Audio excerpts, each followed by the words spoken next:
अस्सलाम वालेकुम, this is Anaya Khan और आज का हमारा जो टॉपिक है वो है प्लानिंग। नर्सिंग प्रोसेस में थर्ड प्रोसेस जो है ना वो है प्लानिंग। तो प्लानिंग में अब हम थोड़ा डिस्कस कर लेते हैं। अच्छा जी, हमने पढ़ा व्हाट इज़ असेसिंग, फिर डायग्नोजिंग और अब थर्ड वन है प्लानिंग। प्लानिंग में पहले तो आता है प्रायोरिटाइज प्रॉब्लम को प्रायोरिटी देना, ठीक है जी, and diagnosis, formulate goal, desired outcome, select nursing intervention and write nursing intervention।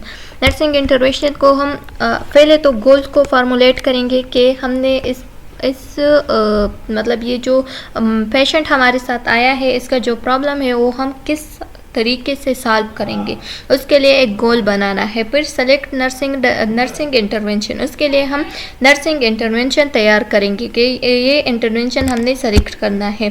फिर राइट नर्सिंग इंटरवेंशन और वो इंटरवेंशन हम एक फाइल में लिखेंगे।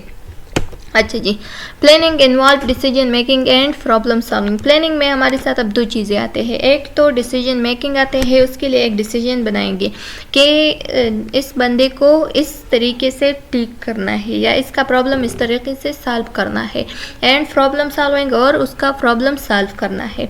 It is the process of formulating client goal and designing the nursing intervention. ये जो है ना, ये प्लानिंग जो है ना, ये हमारे साथ क्या है, वो प्रोसेस है जो कि क्लाइंट जो हमारे साथ आया है उसका जो गोल है उसको फार्मूलेट करना है और नर्सिंग इंटरवेंशन को डिज़ाइन करना है। रिक्वायर्ड टू प्रिवेंट, किस लिए ये इसलिए डिज़ाइन करते हैं कि हम उस क्लाइंट को प्रिवेंट कर सके या उसका जो प्रॉब्लम है, हेल्थ प्रॉब्लम है, उसको रिड्यूस कर सके या उसको एलिमिनेट कर सके।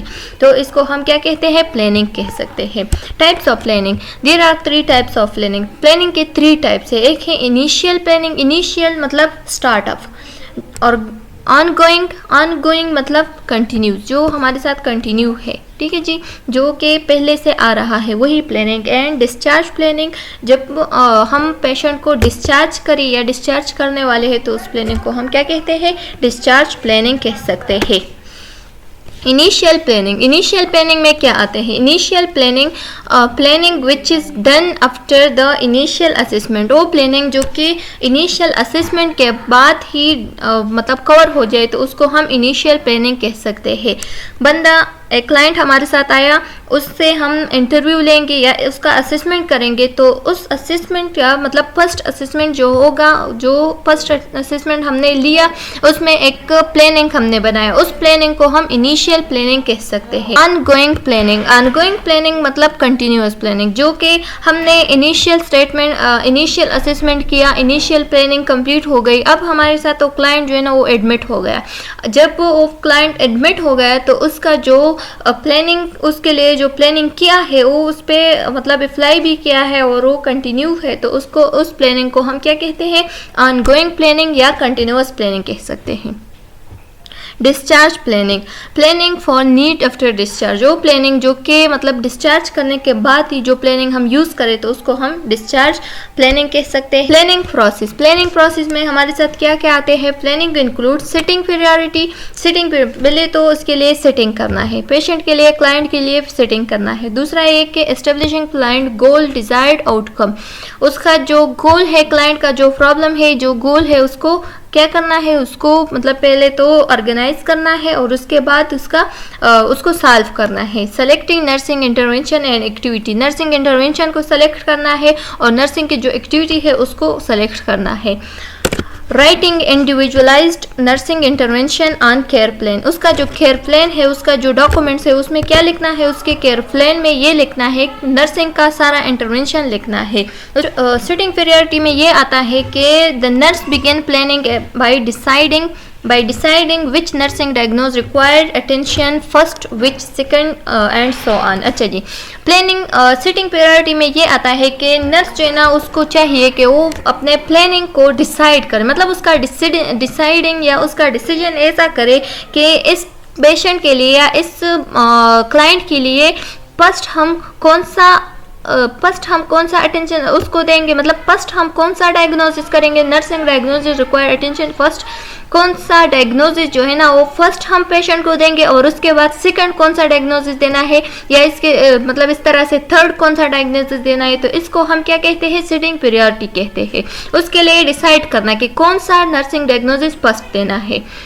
Nurses frequently use Mosler's hierarchy of need with sitting priority। अच्छा जी, Mosler's hierarchy जो है ना वो हमारे साथ दी गई है कि ये हमारे साथ क्या है, ये Mosler hierarchy है और ये स्टार्ट यहाँ से लेना है, इनसे स्टार्ट करना है और इस तरह से सेल्फ एक्चुअलाइजेशन की तरफ आना है।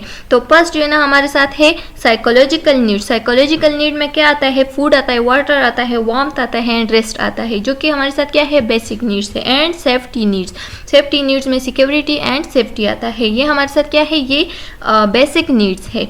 अच्छा जी, फिर उसके बाद साइकोलॉजिकल नीड में बिलोंगिंगनेस एंड लव नीड्स, जैसे कि फैमिली का मेंबर आना, उसके रिलेशनशिप या उसका फ्रेंडशिप, ये सब क्या है, ये सब बिलोंगिंगनेस में या लव नीड्स में या साइकोलॉजिकल नीड्स में आता है। एस्टीम नीड्स जो है ना वो है प्रेस्टीज एंड फीलिंग ऑफ एकम्प्लिशनेस, ये भी हमारे साथ साइकोलॉजिकल नीड्स में आते हैं। एंड सेल्फ फुलफिलमेंट नीड्स जो है ना उसमें आते हैं self actualisation, achieving one's of potential, full potential include creative activities.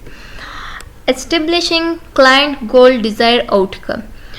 After establishing priority के बाद क्या होता है कि the nurse set goal, nurse को चाहिए कि वो एक गोल सेट करे, किस चीज़ के लिए, नर्सिंग डायग्नोसिस के लिए, कि इसके लिए अब ये नर्सिंग डायग्नोसिस यूज़ करना है। गोल्स में भी शॉर्ट टर्म और लॉन्ग टर्म, ये गोल जो है ना में भी शॉर्ट टर्म भी हो सकता है, अगर बंदा जो है ना वो ठीक है तो उसके लिए short term nursing diagnosis use करना है, क्योंकि वो जल्द ही ठीक हो जाता है। अगर बंदा जो है ना वो सीरियस है या उसको बहुत ज़्यादा मतलब ऐसी बीमारी है कि वो जल्द ठीक नहीं हो सकता, तो उसके लिए क्या यूज़ करना है, long term nursing diagnosis use करना है या लॉन्ग टर्म गोल सेलेक्ट करना है। चलिए जी, उम्मीद है कि आप लोगों को प्लानिंग की समझ आ गया होगा कि नर्सिंग प्रोसेस में प्लानिंग की क्या वैल्यू है और प्लानिंग क्यों ज़रूरी है और प्लानिंग कब हम एक नर्स के लिए एक नर्स प्लानिंग कब करता है।